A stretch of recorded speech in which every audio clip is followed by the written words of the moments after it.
तो hello students, this is Monika Singh and welcome to my YouTube channel. तो आज हम करेंगे हमारा क्लास 9th का मैथ्स चैप्टर 5 इक्लिप्स ज्योमेट्री का एक्सरसाइज 5.1। ओके, हमने इसका इंट्रोडक्शन वीडियो देखा, होप आपको इसका इंट्रोडक्शन समझ में आया। अगर आपने इसका इंट्रोडक्शन नहीं देखा है तो पहले आप जाके इंट्रोडक्शन देखिए, फिर ये एक्सरसाइज पे आइए। ओके, तो देखो अभी क्वेश्चन नंबर 1 में क्या दिया है हमें, Which of the following statements are true and which are false? Give reasons for your answers. अब ये जो हमें इसमें कुछ 5 स्टेटमेंट्स दी है, हमें बताना है कि जो स्टेटमेंट्स है वो ट्रू है या फॉल्स है, और हमें उसका गिव रीजन यानी कि रीजन भी देना है। ओके, तो देखो पहला स्टेटमेंट हमें क्या दिया है, only one line can pass through a single point, यानी कि इसमें क्या बोला है, खाली सिंगल पॉइंट यानी एक पॉइंट में से खाली एक ही पॉइंट पास हो सकता है क्या। अब सिंपल लिखते हैं, देखो ये हमारा क्या है, एक पॉइंट है। ठीक है, अब इसमें से क्या पूछा है कि एक ही लाइन पास हो सकता है। तो देखो यहाँ से एक लाइन गया, यहाँ से भी तो एक लाइन जा सकता है, यहाँ से भी पास हुआ, यहाँ से भी पास हुआ, यहाँ से भी पास हुआ, यहाँ से भी पास हुआ, यहाँ से भी पास हुआ, यहाँ से, मतलब अभी बहुत सारी लाइंस इसमें से क्या हो सकते हैं, पास हो सकते हैं। हम गिन नहीं सकते, बहुत सारी लाइंस क्या हो सकते हैं इसमें से पास हो सकते हैं, राइट। तो पर यहाँ पे तो क्या बोला, हमें वन ही लाइन बोला है, तो वन लाइन खाली पास हुआ नहीं, बहुत सारे लाइंस पास हुए, तो इसका मतलब जो स्टेटमेंट है वो क्या है, हमारा फॉल्स है। ओके, तो यहाँ पे क्या लिखोगे, फॉल्स, बिकॉज एक लाइन पास नहीं हुआ ना, बहुत सारे लाइंस पास हुए, तो यहाँ पे क्या लिखोगे, बिकॉज इनफिनाइट लाइन, क्या लिखोगे, इनफिनाइट, फिर यहां से देख के आपको पूरा यहां तक देख के लिख देना है। Okay, infinite line can pass through a single point.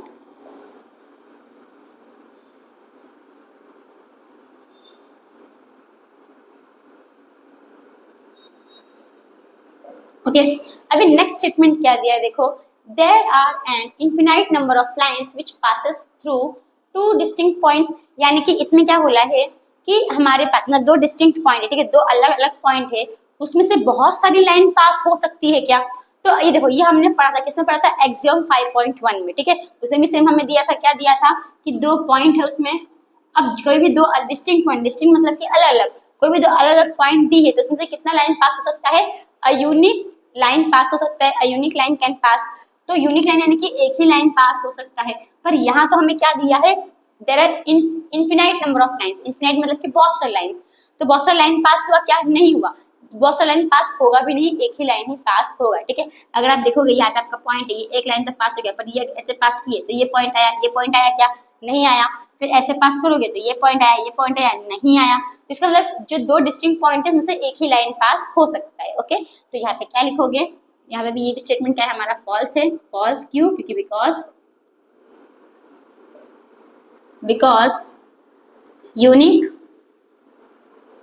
Unique line can pass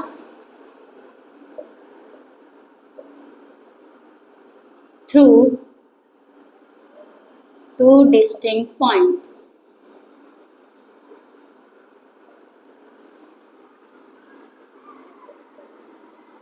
okay, तो स्टूडेंट्स आपको समझ में आ रहा है क्या बता रही हूँ मैं। ओके, नेक्स्ट, अभी नेक्स्ट स्टेटमेंट क्या दिया, देखो, a terminated line can be produced indefinitely on both sides।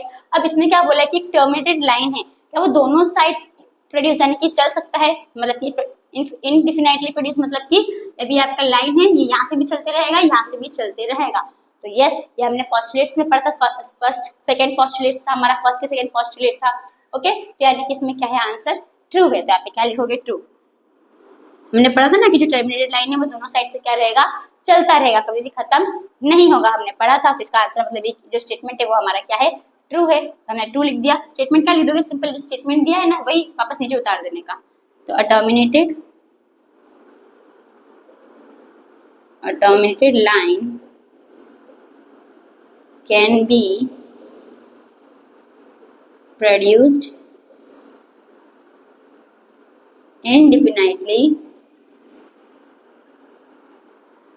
indefinitely on both the sides। Okay, अभी फोर्थ स्टेटमेंट क्या दिया, देखो हमें, if two circles are equal then the radii are equal, यानी कि इसमें क्या बोला है कि अगर जो आपका दो सर्कल है ये आपस में बराबर है तो इसका जो ये रेडियस है क्या ये भी आपस में बराबर रहेगा, तो यस बराबर रहेगा। ऐसे सपोज अगर दो सर्कल है, अगर इक्वल कब रहेगा, अगर वो कोइंसाइड भी करेगा तो भी आपस में तो वो इक्वल ही रहेगा ना, उसका रेडियस भी क्या रहेगा हमारा, इक्वल ही रहेगा। तो सिंपल ये भी स्टेटमेंट क्या है हमारा, ट्रू है, तो आप भी क्या लिख दोगे, ट्रू। ठीक है, अब इसका रीजन क्या लिख सकते हो, अगर आपको चाहिए कि स्टेटमेंट लिखोगे तो भी चलेगा, या फिर आपको चाहिए कि स्टेटमेंट भी लिख सकते हो जो मैं लिख रही हूँ। क्या स्टेटमेंट लिख रही हूँ मैं, कि देखो अगर दोनों सर्कल आपस में इक्वल है तो कोइंसाइड कर रहा होगा, अभी कोइंसाइड इसका मतलब ऑब्वियसली तो जो रेडियस है वो भी क्या होगा, आपस में इक्वल होगा। ओके, या फिर आप सिंपल चाहिए आप ये स्टेटमेंट भी लिख सकते हो, true because two circles are equal, that means they coincide with each other। coincide मतलब कि अभी coincide, अब इक्वल तो coincide भी करेगा ही वो, राइट, तो coincide with each other, so the radius is also equal।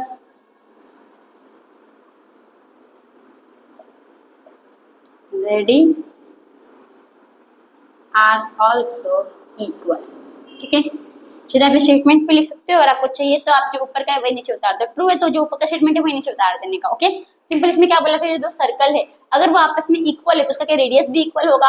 तो देखो अगर दो सर्कल आपस में इक्वल है तो रेडियस ऑफ कोर्स इक्वल ही होगा। ऐसे आप ये समझ सकते हो कि अगर दो सर्कल इक्वल है तो क्या कर रहे होंगे, कोइंसाइड। कोइंसाइड मतलब कि आपस में बराबर ही रहते हैं। अगर आप सपोज कि सर्कल है, ठीक है, अब इसके ऊपर आप एक और सर्कल चढ़ा दोगे इसके ऊपर, जिससे पिछला सर्कल दिख ही नहीं रहा है, तो इसका मतलब दोनों आपस में क्या इक्वल ही है, तो इसका मतलब इसमें रेडियस भी क्या रहेगा, उसका इक्वल ही होगा।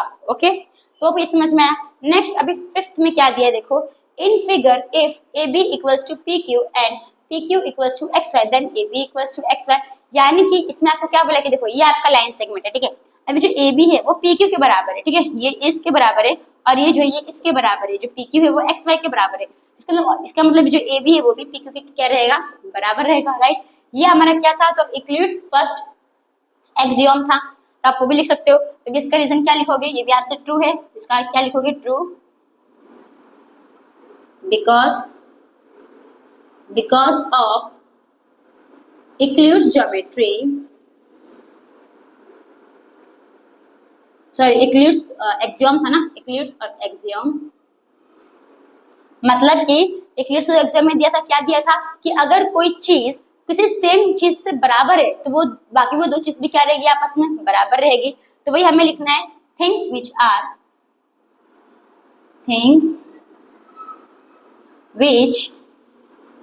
equal to same thing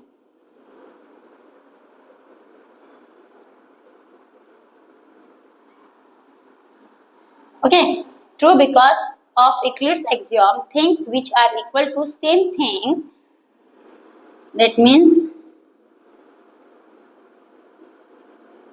they equal to another, they equal to one another। ठीक है, लिख दिया हमने। तो फ्रेंड्स आपको ये जो क्वेश्चन में 1 है वो समझ में आया था, कुछ नहीं, खाली आपको स्टेटमेंट्स दिया था, आपको बताना है कि जो स्टेटमेंट ट्रू है या फॉल्स है, और आप वो तो बताओगे, साथ में इसका रीजन भी आपको देना था। ओके, तो अब आपको ये समझ में आया कैसे हमने किया। तो हम आते हैं हमारे नेक्स्ट क्वेश्चन यानी क्वेश्चन नंबर 2 के ऊपर। तो स्टूडेंट्स हमारा नेक्स्ट क्वेश्चन है क्वेश्चन नंबर 2। अब क्वेश्चन नंबर 2 में क्या दिया है देखो students, give a definition. Okay, आपको क्या देना है, डेफिनेशन देना है। For the following terms are there other terms that need to be defined first, what are they and how might you define them। देखो अब इसमें आपको कुछ टर्म्स दिए, जैसे आपको पैरेलल लाइंस दिया है, perpendicular lines, line segment, radius of circle and square. तो आपको क्या करना है, इन सब का डेफिनेशन देना है, और आप कैसे एक्सप्लेन करो, कैसे आप इनको डिफाइन कर रहे हो डेफिनेशन के थ्रू। ठीक है, इससे बस हमें इसका सिर्फ डेफिनेशन देना, और आप कैसे डिफाइन करो वो भी सेम डेफिनेशन में पढ़ के तब आपको समझ में आ ही जाएगा। ओके, तो देखो पहला क्या है, हमें पैरेलल लाइंस, पैरेलल लाइंस क्या डेफिनेशन क्या लिखा है देखो, तो two lines that never meet and stay the same distance part, यानी कि दो लाइन जो कभी भी आपस में मिलते नहीं है, यानी कि इंटरसेक्ट नहीं होते। ओके, और हमेशा डिस्टेंस पार्ट यानी कि हमेशा इक्वल डिस्टेंस पे ही दूर रहते, कभी भी आपस में मिलेंगे नहीं, और हमेशा एक डिस्टेंस की दूरी पे ही रहेंगे। ठीक है, उसे हम क्या बोलते हैं, पैरेलल लाइंस बोलते हैं। जैसे कि एग्जांपल जो एल है वो हमारा M, for example L parallel to M, यानी कि जो एल है लाइन वो हमारा एम के साथ क्या है, पैरेलल है। ओके, होप आपको समझ में आया।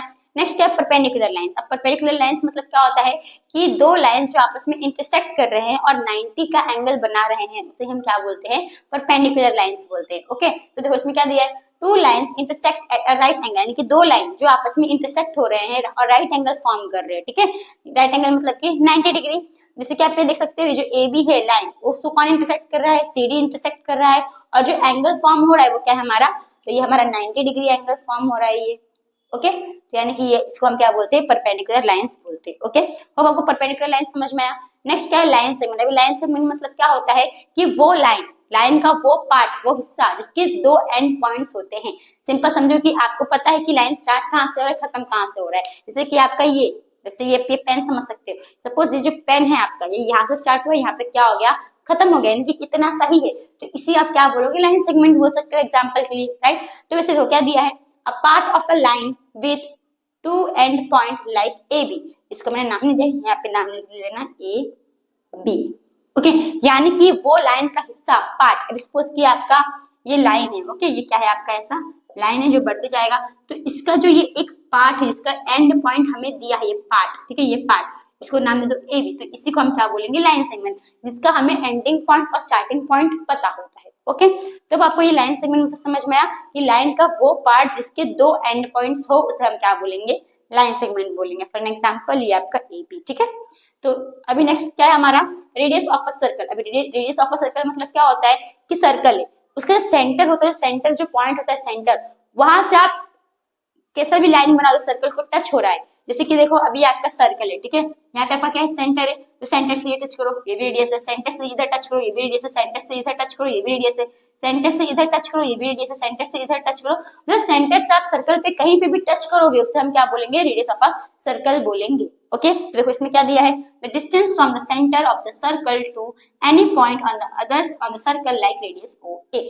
अभी देखो इसमें मतलब क्या बोला है कि जो सेंटर है ओ, ठीक है, जिस यहाँ पे सेंटर क्या है ओ है, ठीक है, तो सर्कल पे कोई भी किसी का भी टच करे, उसे हम क्या बोलेंगे, रेडियस बोलेंगे। जैसे कि आप एग्जांपल में देख सकते हो, यहाँ पे ओ है यानी कि ओ ए, ठीक है, यहाँ पे हमने एग्जांपल है ओ ए। ओके, होप समझ में, रेडियस ऑफ सर्कल क्या होता है, ऐसे हमने इसको डिफाइन किया है। नेक्स्ट क्या है, स्क्वायर। अब स्क्वायर मतलब क्या होता है, स्क्वायर एक शेप होता है, राइट, उसमें कितने साइड्स होते हैं, 4 साइड्स होते हैं, 4 वर्टेक्स होते हैं और 4 एंगल्स होते हैं। जो साइड्स है वो चारों स्क्वायर में, चारों साइड्स आपस में क्या होते हैं, इक्वल होते हैं, और चारों एंगल्स भी क्या होते हैं, इक्वल होते हैं, और क्या फॉर्म करते हैं, तो 90 डिग्री यानी कि राइट एंगल फॉर्म करते हैं, उसे हम क्या बोलेंगे, तो स्क्वायर बोलेंगे। तो वही हमने लिखा है, अ shape with 4 equal sides and 4 right angles. ठीक है, कैसे आप क्लिक कर सकते हो, तो आप कुछ हिसाब से नोटबुक में लिख सकते हो, डेफिनेशन लिख सकते हो, आप साथ में इसका जो आपका ये फिगर है वो भी आप ड्रॉ कर सकते हो। ओके, तो होप स्टूडेंट्स आपको जो क्वेश्चन नंबर 2 है वो समझ में आया होगा। तो हम आते हैं हमारे नेक्स्ट क्वेश्चन यानी क्वेश्चन नंबर 3 के ऊपर। तो स्टूडेंट्स हमारा नेक्स्ट क्वेश्चन, क्वेश्चन नंबर 3। अब क्वेश्चन नंबर 3 में क्या दिया, देखो, consider two postulates given below. अब यहाँ पे ना हमें दो क्या दिया है, तो पोस्टुलेट्स दिया है, फर्स्ट एंड सेकंड। अब इसको हमें पहले पढ़ते क्या दिया है, ठीक है, पहला पोस्टुलेट क्या बोल रहा है, दूसरा पोस्टुलेट क्या बोल रहा है। तो देखो, given any two distinct points A and B, then exist a third point C which is in between A and B. मतलब कि सिंपल क्या बोला कि दो डिस्टिंक्ट पॉइंट है, ठीक है, यहाँ पे ऐसे, ये हमारा ए है और ये हमारा बी है। अब ये जो है इसके ऊपर हमारा क्या पॉइंट लाई कर रहा है, पॉइंट सी, चलो इसके ऊपर एक पॉइंट सी लाई कर रहा है, ठीक है, ये हमारा पोस्टुलेट 1 दिया है, तो ये हो सकता है, यस ये हो सकता है, राइट।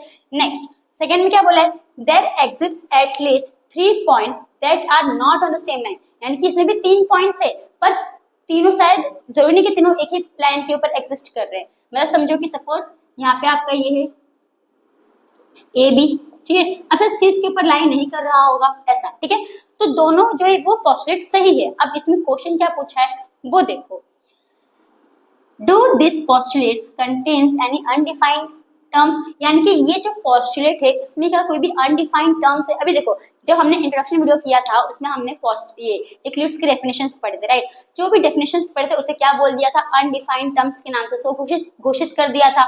अब वो अनडिफाइंड टर्म्स किस का डेफिनेशन था, वो तो पॉइंट का डेफिनेशन का, पॉइंट्स का डेफिनेशन था, सरफेस का डेफिनेशन था, लाइन का डेफिनेशन था, लाइन सेगमेंट्स का डेफिनेशन था, ये सब का वो डेफिनेशन था, राइट। तो अगर वो सब वर्ड ये पोस्टुलेट्स के अंदर आ रहे हैं तो इसका मतलब वो अनडिफाइंड टर्म्स है। ओके, तो देखो स्टूडेंट्स यहाँ पे हमारा पॉइंट्स वर्ड आ रहा है, ठीक है, ये पॉइंट वर्ड आ रहा है, सेकंड में हमारा कौन सा वर्ड आ रहा है, तो देखो ये लाइन वर्ड आ रहा है, तो ये सब जो है ये हमारा, तो इसका मतलब ये क्या है, हमारा अनडिफाइंड टर्म्स है। तो पहले आंसर में क्या लिखोगे, yes this postulates contain undefined terms. ठीक है, यहाँ तक हमने लिखा yes this postulates contain undefined terms। अब दूसरा क्या बोल रहा है देखो, are this postulates consistent। अभी consistent का मतलब क्या होता है कि आप बात सही कर रहे हो पर सिचुएशन अलग अलग है, अलग अलग सिचुएशन के बारे में बात कर रहे हो। समझ में आ रहा है आपको? तो देखो ये दोनों पोस्टुलेट, ठीक है, ये दोनों है तो सही पर सिचुएशन अलग अलग है सब में। इसमें तीनों पॉइंट एक लाइन के ऊपर लाई कर रहा है, इसमें 3 पॉइंट है पर जरूरी नहीं कि तीनों पॉइंट एक लाइन के ऊपर लाइक करेंगे ही। ठीक है, एग्जिस्ट है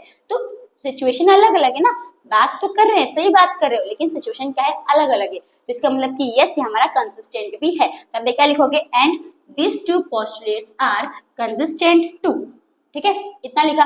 अब क्या बोला है देखो, अब क्यों कंसिस्टेंट है, क्योंकि ये दोनों क्या कर रहे हैं, because they talk about two different situation. क्योंकि यहाँ पे हम दो अलग अलग सिचुएशन के बारे में बात कर रहे हैं, बात सही कर रहे हैं पर दोनों सिचुएशन जो है वो हमारा अलग अलग है। ओके, होप इतना समझ में आया। अभी नेक्स्ट देखो क्या दिया, एक और है इसमें, क्या बोला देखो, do they follow from Euclid's postulate. यानी कि ये जो दो पोस्टुलेट है इसमें से कोई भी क्या यूक्लिड्स पोस्टुलेट को फॉलो कर रहा है। जो भी हमने यूक्लिड्स के पोस्टुलेट्स पढ़े थे उसमें से क्या ये फॉलो कर रहा है किसी को, तो नहीं, इसमें से एक भी पोस्टुलेट यूक्लिड्स पोस्टुलेट को फॉलो नहीं कर रहा है। पर एक जो पोस्टुलेट है ना वो एक्सियोम को फॉलो कर रहा है। कौन सा एक्सियोम है हमारा, एक्सियोम 5.1। उसमें क्या बोला था हमें, जो गिवन रहता है 2 डिस्टिंक्ट पॉइंट्स, राइट, और उसमें एक ही लाइन क्या होता है, पास होता है, यही हमें दिया गया था। तो ये हमारा इसी का तो बात कर रहा है फर्स्ट वाला। तो हम कैसे लिखेंगे यहाँ पे, this postulates do not follow Euclid's postulates. यानी कि ये जो पोस्टुलेट है वो यूक्लिड्स के पोस्टुलेट को फॉलो नहीं कर रहे हैं, लेकिन but followed one of the axiom. लेकिन ये एक एक्सियोम को फॉलो करते। कौन सा एक्सियोम, एक्सियोम 5.1। क्या था, given any 2 points a unique line that pass through them. यानी कि दो अलग अलग पॉइंट दिया रहेगा तो उसमें से कोई एक ही लाइन क्या होगा, पास होगा। ओके, तो ये खाली समझने वाला था। होप आपको ये समझ में आया क्या दिया है इसमें। इसमें आपको दो पोस्टुलेट के बारे में दिया गया था और आपको जो पहला क्या बोला कि ये जो दो पोस्टुलेट है ये आपका अनडिफाइंड टर्म्स है या नहीं है। अनडिफाइंड टर्म्स जो हमने यूक्लिड्स की डेफिनेशन पढ़े थे उनको क्या घोषित कर दिया था कि वो क्या है, हमारा अनडिफाइंड टर्म्स है।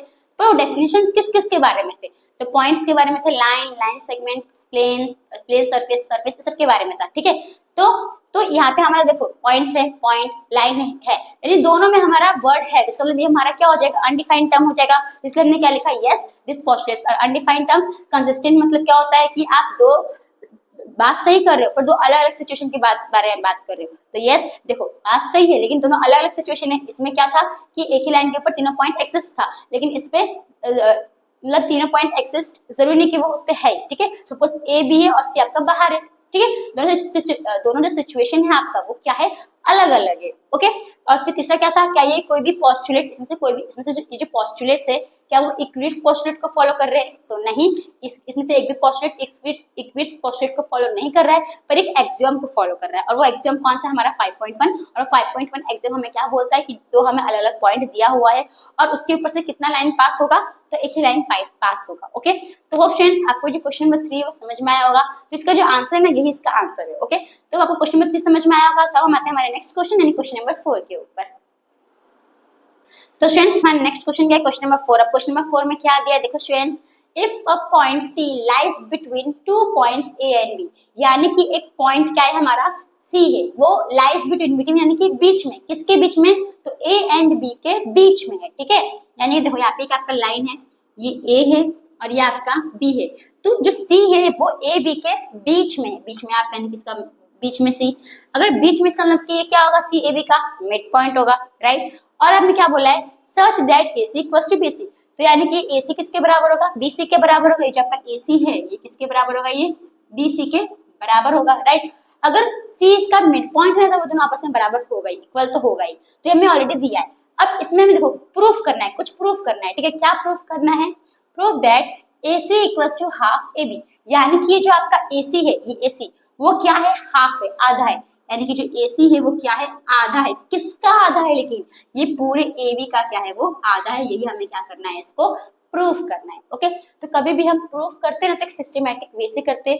पहले हम क्या लिखते हैं, गिवन लिखते हैं। ओके, तो गिवन, उसके बाद में टू प्रूफ, उसके बाद में बीच में जो है यहाँ पे क्या बनाने का है, जो डायग्राम मैंने यहाँ पे बनाया है वो डायग्राम आपको यहाँ पे बीच में बनाने का। ओके, फिर यहाँ पे हम प्रूफ करते हैं कि कैसे ये आएगा हमारा। ओके, अभी गिवन में क्या लिखना है, तो जो भी आपको क्वेश्चन में इंफॉर्मेशन दी गई रहती है वही आपको गिवन में लिखना होता है। ओके, तो देखो इसमें हमें इंफॉर्मेशन क्या दी है कि जो सी है वो ए बी के बीच में है, बीच मतलब कि मिड पॉइंट, आपको चाहिए तो आप यहाँ से पूरा यहाँ तक देख के लिख सकते हो, राइट है वो, पर आप ऐसे अपने ओन वर्ड्स में भी बना के लिख सकते हो अगर आप वो राइट है तो, ठीक है।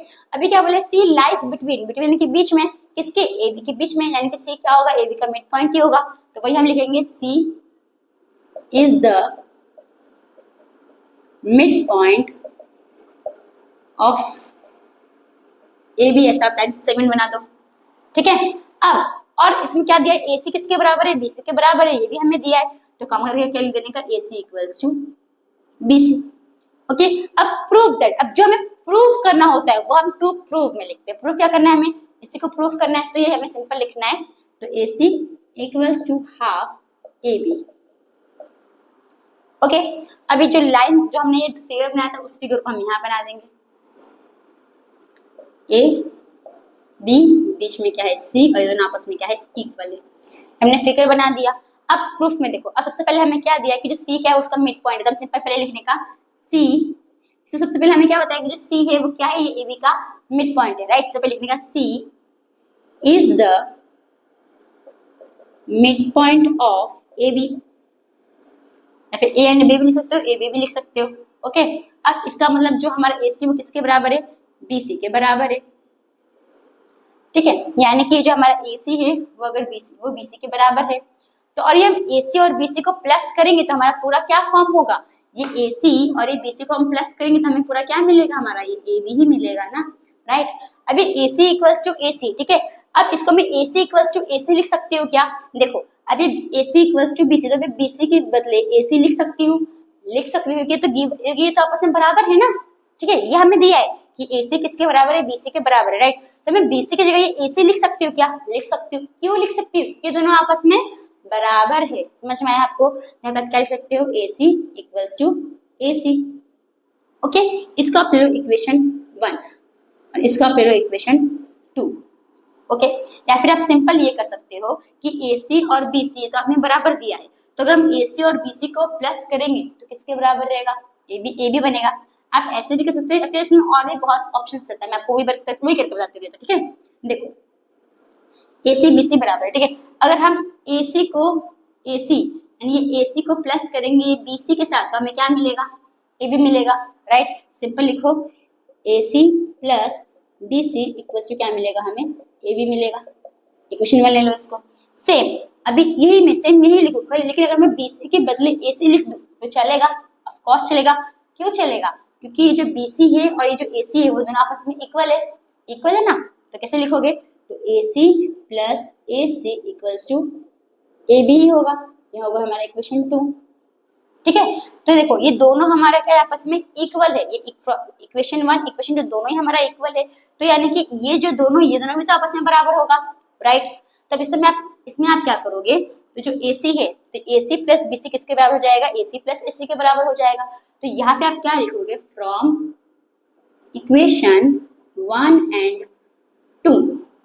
ओके, अब ए सी प्लस बी सी किसके बराबर हो जाएगा, तो ए सी प्लस ए सी के बराबर हो जाएगा, राइट। अब आपको इतना समझ में आया, अच्छे से समझना। देखो C is the mid point of A B, हमें दिया था कि जो ए बी है वो हमारा, जो सी है वो हमारा ए बी का मिड पॉइंट है, और ये जो ए सी है वो बी सी के बराबर है, आप ज्यादा ब्रैकेट में लिख भी सकते हो गिवन, ऐसे हमने सेंटेंस ऊपर में लिखा है, नहीं लिखोगे गिवन तो भी चलेगा, क्योंकि हमने सेंटेंस ऊपर में लिखा है, और लिखोगे तो भी चलेगा। ओके, तो देखो ए सी इक्वल्स टू बी सी, अभी दोनों हमारा आपस में बराबर है। अभी देखो हमने इसमें क्या बात की, ए बी के बारे में बोला, ए बी, ठीक है, तो अगर ए सी और बी सी को मैं प्लस करूंगी तो किसके बराबर होगा, ये पूरा ए बी हमारा होगा ना, पूरा ए बी होगा, तो यहाँ पे क्या लिखोगे, A C plus B C equals to A B, ये हो गया हमारा इक्वेशन 1। वही अब देखो, अब ये जो बी सी है, बी सी को मैं ए सी लिख सकती हूँ क्या, लिख सकती हूँ, क्यों लिख सकती हूँ, क्योंकि हमें दिया गया है जो ए सी और बी सी के बराबर है, यानी A C plus A C equals to A B. अब अगर आप देखोगे तो ए सी प्लस बी सी भी इक्वल्स टू ए बी है, और ए सी प्लस ए सी भी किसके बराबर है, तो ए बी के बराबर है, तो इक्वेशन 1 एंड इक्वेशन 2। तो जब ये दोनों आपस में इक्वल है तो यानी कि ये दोनों भी तो आपस में बराबर होगा, राइट। तो यहाँ पे क्या लिखोगे, फ्रॉम इक्वेशन 1 एंड 2, तो ये ए सी प्लस बी सी इधर पे आ गया और ये ए सी प्लस ए सी यहाँ पे आ गया। ओके, अब ए सी और बी सी को प्लस करोगे तो क्या बनेगा, हमारा ए बी बनेगा, ए बी बना दो इसको। अब यहाँ पे देखो 2 AC है, यहाँ पे नंबर कुछ नहीं तो 1 रहता है, 1 1 तो 1 + 1 कितना हो गया 2 AC हो गया, राइट। अब ये जो 2 है इसके बीच में कोई साइन है क्या, ये जो AC और 2 के बीच में कोई साइन है प्लस माइनस का, नहीं। इसका मतलब कौन सा फॉर्म में, मल्टीप्लाई के फॉर्म में। तो अगर ये 2 जो है इक्वल्स टू के ये साइड आएगा तो क्या हो जाएगा, डिवाइड हो जाएगा, मल्टीप्लाई के फॉर्म में है। तो AB को आप डिवाइड कर दो 2 से, इक्वल्स टू AC आ जाएगा। ओके अब ऊपर कोई नंबर है, अभी 2 को हम सेपरेट कर लेते हैं, ठीक है। ऊपर कोई नंबर है क्या, कोई नंबर नहीं, इसका मतलब क्या रहता है 1 रहता है। तो अब 1 2 को बाहर निकाल लो, ये 2 को यहाँ पे क्या लिख दो AB, यहाँ पे क्या आ गया हमारा AC। ओके आ गया। तो इसका मतलब ये हमने ये कर दिया, यानी कि क्या लिखोगे, जो AC है वो किसके बराबर है, हाफ AB के बराबर है, हमने लिख दिया। ओके तो hence prove that AC equals to, फिर ये देयरफॉर हटा दो, ये लिख दो और यहाँ पे एक लाइन क्या लिख दो, हैंस प्रूफ दैट जो हमारा AC है वो किसका हाफ है, half of AB, half AB, बस ये लिख दो लास्ट में। तो होप फ्रेंड्स आपको समझ में बहुत इजी, कुछ हार्ड नहीं है, बस खाली को समझना है। ओके होप आपको जो भी है वो समझ में आया होगा। तो अब हम आते हैं हमारे नेक्स्ट क्वेश्चन यानी क्वेश्चन नंबर 5 के ऊपर। तो फ्रेंड्स नेक्स्ट क्वेश्चन नंबर 5। अब क्वेश्चन नंबर 5 में क्या दिया देखो, in question number 4 point C is called a mid point of line segment AB। देखो अभी क्वेश्चन नंबर 4 में क्या था कि जो हमें पॉइंट C का बताया था, पॉइंट C क्या है, हमारा लाइन सेगमेंट AB का मिड पॉइंट है, ये हमें बताया था, राइट। अब इसमें क्वेश्चन नंबर 5 में क्या प्रूफ करना है वो देखो, proof that every line segment has one and only one mid point, यानी कि हमें ये प्रूफ करना है कि जितने भी लाइन सेगमेंट है उसमें कितना मिड पॉइंट होता है, एक ही मिड पॉइंट होता है, एक से ज्यादा मिड पॉइंट नहीं होता है, यही हमें प्रूव करना है। ओके तो इसमें हमें कुछ गिवन है क्या, तो इसमें तो हमें क्वेश्चन नंबर 4 के बारे में बताया है, कुछ गिवन है नहीं, सिंपल आप क्या कर दो, लाइन सेगमेंट AB गिवन में लिख दो। ओके अभी सिंपल आप क्या लिख दो, लाइन सेगमेंट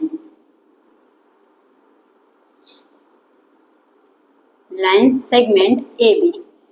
ओके हमें प्रूफ क्या करना है, तो every line segment has one and only one mid point, यही हमें प्रूफ करना है। तो यही लिख दो, every line segment has one and only one mid point. ठीक है ये तो आप बंद करके लिख सकते हो, इसमें कुछ डिफिकल्टीज आपको नहीं आनी चाहिए। ओके अब आते हैं हमारे मेन मुद्दे के ऊपर। देखो अब इसमें क्या बोला है कि हमें ये साबित करना है कि हर लाइन के ऊपर कितना मिड पॉइंट होना चाहिए, एक ही मिड पॉइंट होगा, उससे ज्यादा मिड पॉइंट नहीं होगा, ये हमें प्रूव करना है। तो हम इसमें क्या यूज करेंगे, कॉन्ट्राडिक्शन। अभी कॉन्ट्राडिक्शन मतलब क्या होता है कि हम इसका अपोजिट यानी कि रॉन्ग, हम कुछ ऐसा एज्यूम करेंगे, ये नहीं होगा, कुछ अलग एज्यूम करेंगे, ठीक है, और उसी को हमें रॉन्ग साबित करना है, मतलब कुछ रॉन्ग को एज्यूम करेंगे और उसी को हमें रॉन्ग साबित करेंगे, तो उसी को हम क्या बोलते हैं, कॉन्ट्राडिक्शन बोलते हैं। ओके तो इसमें हमें बोला है कि उस पे एक ही लाइन सेगमेंट, एक ही मिड पॉइंट होना चाहिए वो लाइन सेगमेंट के ऊपर। तो हम ये मानते हैं कि वो लाइन सेगमेंट के ऊपर 2 मिड पॉइंट होगा, ठीक है। हम क्या मानते हैं कि हमारा ये लाइन सेगमेंट है, इसका नाम दे दो ये AB, ठीक है। अब हमने ये माना कि इसके ऊपर क्या है, 2 मिड पॉइंट है, 2 मिड पॉइंट, एक C है एक D है, ठीक है। हमने ये माना कि एक लाइन सेगमेंट है उसके ऊपर 2 मिड पॉइंट है C एंड D, और अब ये जो हमने माना है ना, इसी को हमें क्या करना है, तो रॉन्ग साबित करना है। अगर हमने इसको रॉन्ग साबित कर दिया तो ऑटोमेटिकली ये राइट हो जाएगा, ये राइट साबित हो जाएगा, प्रूव हो जाएगा। ओके समझ में आया आपको। तो देखो अभी ऐसा हमने क्वेश्चन नंबर 4 में किया था, वैसे हमें इसमें भी करना है। ओके तो देखो सबसे पहले हमने ये क्या लिया, हमने लेट एज्यूम किया था, या फिर लेट भी लिख सकते हो, एज्यूम भी लिख सकते हो। लेट जो लाइन सेगमेंट AB से कितने मिड पॉइंट है, 2 मिड पॉइंट है, तो line segment AB has 2 midpoints, या फिर have 2 midpoints, have 2 midpoints। Okay क्या है, C एंड D, ये हमने लिया। तो पहले हम किस पे आते हैं, C के ऊपर आते हैं, ठीक है। तो फर्स्ट हम किसके ऊपर आते हैं, C। तो C is the mid point of line segment AB, ठीक है। तो इसमें देखो अगर C इसका मिड पॉइंट है तो ये जो AC है और ये जो पूरा BC दोनों आपस में क्या होगा, बराबर होगा, तो हम लिख सकते हैं तो AC equals to BC। Okay अब AC इक्वल्स टू BC, तो हम इसको ऐसे, अभी BC की जगह हम AC लिख सकते हैं, यानी AC किसके बराबर होगा, AC के ही बराबर होगा। ओके तो देखो स्टूडेंट्स, अब ये AC और BC यानी कि जो AC है और ये जो BC है, इन दोनों को हम प्लस करेंगे तो हमारा AB फॉर्म होगा, AB बनेगा। सेम अगर हम AC और AC यानी कि AC अब BC के बदले हमने AC लिया ना, BC के बदले AB, BC के बदले हमने AC लिया क्योंकि दोनों आपस में इक्वल ही तो है, यानी इन दोनों को भी हम प्लस करेंगे तो AB ही बनेगा, राइट। तो वही हमें लिखना है AC plus BC equals to, ये भी दोनों आपस में क्या रहेगा, बराबर ही रहेगा। ऐसे आप सिंपल लिख सकते हो AC इक्वल्स टू BC क्या फॉर्म हो रहा है, AB फॉर्म हो रहा है। वही सेम AC प्लस AC भी हमारा क्या फॉर्म होगा, AB फॉर्म होगा। इसको ले लो इक्वेशन 1, इसको ले लो इक्वेशन 2। ओके, तो फ्रॉम, अब जब from equation 1 and 2, from equation 1 and 2, तो मतलब अगर ये दोनों भी तो आपस में बराबर रहेगा, अब ये दोनों आपस में इक्वल है तो ये दोनों भी आपस में क्या होगा, इक्वल होगा, राइट। तो यहाँ पे हम क्या ले लेंगे, AC plus BC equals to AC plus AC। Okay, अब AC और BC प्लस करोगे तो क्या पूरा फॉर्म होगा हमारा, AB फॉर्म होगा। तो यहाँ पे आप क्या लिख दोगे, AB equals to AC, AC 2AC हो जाएगा। अभी 2 आपका डिवाइड मल्टीप्लाई के फॉर्म में यहाँ जाएगा तो क्या हो जाएगा, डिवाइड। यानी कि सिंपल हमें क्या मिल जाएगा, जो हमारा AC है वो क्या है, हाफ है। किसका हाफ है, AB का हाफ है। ओके, ये हमारा सिंपल बन जाएगा। मैं डायरेक्ट लिख लिया, आप कुछ वापस स्टेप बाय स्टेप कर सकते हो। मल्टीप्लाई के फॉर्म में हम डिवाइड कर लो, फिर हाफ को साइड कर दो AB से, तो हमने ऐसे डायरेक्ट लिख दिया, ठीक है। ये हमने फाइंड किया ये वाला, तो ये हो गया हमारा। अभी सिमिलरली अब हम किसको मिड पॉइंट ले रहे हैं, तो D को मिड पॉइंट ले रहे हैं। ओके, यहाँ पे क्या लिखने का, similarly D is the midpoint of line segment AB। Okay, same अगर D इसका मिड पॉइंट है तो यानी कि ये पूरा AD और BD के बराबर होगा, राइट। अब जब D इसका मिड पॉइंट है तो ये AD BD के बराबर होगा ना, वैसे हम लिखेंगे तो जो AD है वो BD के बराबर होगा। तो इसको हम AD इक्वल्स टू AD लिख सकते हैं। तो इसका मतलब अगर आप AD प्लस BD करोगे, ठीक है, AD प्लस BD करोगे तो भी पूरा AB फॉर्म होगा, और AD प्लस AD करोगे तो भी पूरा AB फॉर्म होगा। यानी कि AD plus AD equals to AD plus BD। आप वो कैसे भी लिख सकते हो, ठीक है, दोनों इक्वली है।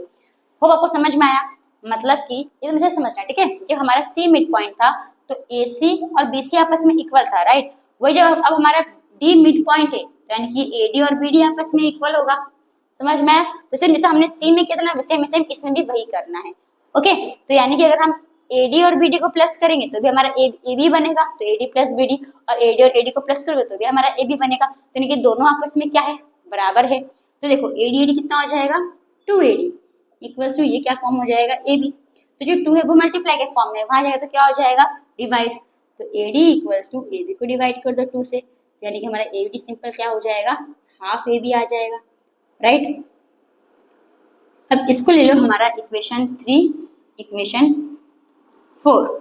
अब देखो AC किसका हाफ है, AB का हाफ है, AD भी AB का हाफ है, तो ये हमारा हो जाता है एक्सियम 7। अब एक्सियम 7 क्या बोलता है कि things which are half of same things are equal, ठीक है। यानी कि ये दोनों का जो हाफ है, AB का हाफ है, AB का हाफ है, इसका मतलब ये दोनों भी आपस में क्या है, इक्वल है। तो यहाँ पे हम क्या लिखेंगे, बाय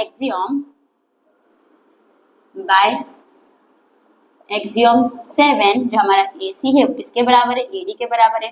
पर ACD बराबर कैसे हो सकता है, यहाँ पे तो हमारा अलग अलग लिखा हुआ है। तो लेकिन स्टूडेंट्स ये बराबर तभी हो सकता है जब C और D आपस में क्या होंगे, कोइंसाइड होंगे। कोइंसाइड मतलब कि वो एक दूसरे के ऊपर, एक ही पॉइंट होंगे वो लोग, ठीक है, एक दूसरे के ऊपर ही होंगे, सेम इक्वल होंगे। समझ में आया आप लोग को। तो इसका मतलब कि ये तभी पॉसिबल हो सकता है जब वो दोनों आपस में कोइंसाइड कर रहे हैं, ठीक है। क्या कर रहे हैं, कोइंसाइड कर रहे हैं। तो कैसे लिखोगे, तो देखो यहाँ पे, ठीक है, अभी क्या लिखोगे, it is only possible when C and D coincide with each other। ठीक है, इतना कुछ समझ में आया। अब पॉसिबल लिखा है, ओके, अगर आपको यहाँ पे नहीं दिख रहा होगा तो पॉसिबल लिखा हुआ है। अब ये हो गया, तो देखो ये क्या था कि ये, इसका मतलब ये दोनों आपस में अलग अलग नहीं है, ये दोनों एक ही पॉइंट है, ये C भी एक ही है, D भी एक ही है, तभी ये आपस में इक्वल आया है, ठीक है। तो इसका मतलब ये जो हमने जो एज्यूम किया वो हमारा क्या हो गया, रॉन्ग हो गया। तो इसका मतलब कि सिंपल आप हेंस में क्या लिख सकते हो कि एवरी लाइन सेगमेंट हैज कितना मिड पॉइंट है, 1 मिड पॉइंट है। यहाँ पे क्या लिखोगे, देयरफॉर जो हमारा assumption था वो क्या हो गया, रॉन्ग हो गया। Therefore our assumption is wrong. ठीक है, यानी कि क्या साबित हो गया, जो लाइन सेगमेंट है उसका एक ही मिड पॉइंट होगा। अब क्या लिखोगे, hence prove that every line segment has one and only one midpoint। ठीक है, बस यही लिखना था। तो होप फ्रेंड्स आपको ये जो क्वेश्चन नंबर 5 है वो समझ में आया होगा। तो हम आते हैं हमारे नेक्स्ट क्वेश्चन नंबर 6 के ऊपर।